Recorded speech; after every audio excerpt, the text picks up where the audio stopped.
Hey everybody, and welcome back to another tier list. This one focused more on beginner players coming into open beta. I will also have a secondary and a third video, one highlighting more the middle echelon and top echelon of games in public games, and then lastly I'll have another video for competitive games if you're interested in that as well. But let's first jump into the beginners tier list.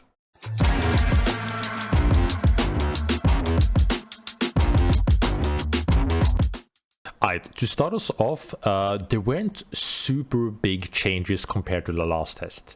So one thing we can start up pretty quickly with is having Shrike, and we can have Jules still in S tier. The reason why I'm saying this is because of a lot of the background from my analysis of beginner videos come from watching a bunch of new players, testing out the game from the week-long test, and also watching the Korean test, and seeing the value you can get from these hunters are just unmatched. I think it's just easy for them to take our games. It doesn't take too many games to get the hang of them, and the value you provide with these guys when you're new to the game, I think is fairly easy. Now, there is one runner-up though.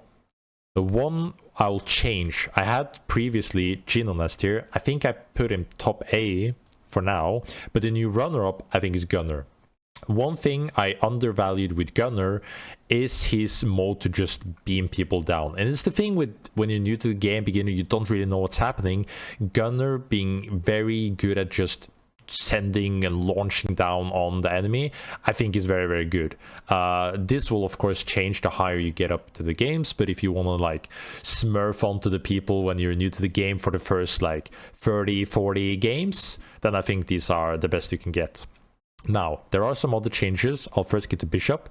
Bishop gets some slight nerfs and quality of life changes.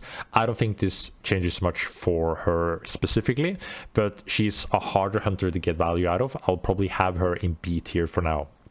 Now, as I mentioned earlier in the other video, I think melee hunters are really hard to get the grasp of when you're new to the game. So I would just take all of the melee hunters, kind of put them here. KP gets more value than Brawl, I think. Now, the outliner is Jin, because I think Jin has a lot of pop-off moments. An easy one-shot executes. Oath, I would also have around this area.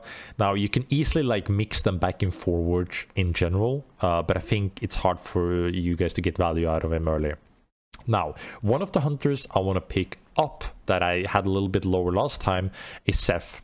I think Seth gives a lot of value because he has a point-and-click heal. I think is like the only ability in the game which is point-and-click, and his healing is really good. So Bubble Blade, also the item got above. I think Seth is in a really good spot. It's free healing, lots of ways to get it back up, so I think he'll bring a lot of value if you're new to the game.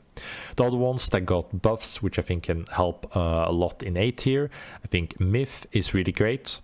Myth gets a lot of damage buffs and a little bit harder to play, that's why slightly down as well. But she's brought up with Ghost, that is staying in A tier for now, no changes, but still valuable overall.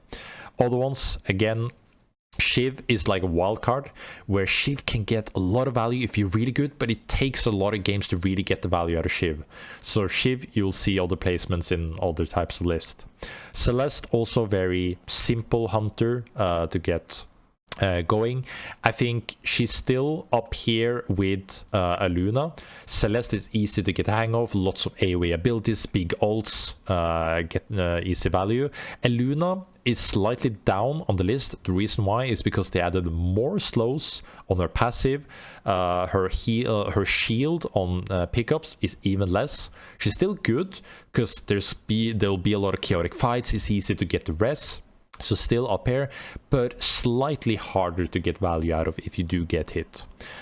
Felix, I think, is also top of B here. He's one of the easiest, like, low range, not melee, but, you know, flamethrower kind of stuff to get value out of. He needs to get into melee range to really get value, but still really hard. And same with Void, where I think Void has so much potential, but he's a really, really hard hunter in the start, so I wouldn't recommend him. If you love his kit, like for any of these 6, none of these hunters are bad. That's why I put nobody in C tier. There's no bad hunter right now, which is really great.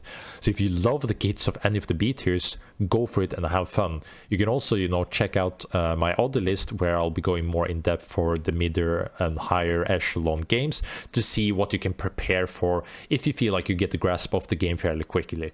But if you do want to stomp in the noob games when you are a beginner, I think these 3 hunters, Shrike, Jewel and Gunner, will be super good.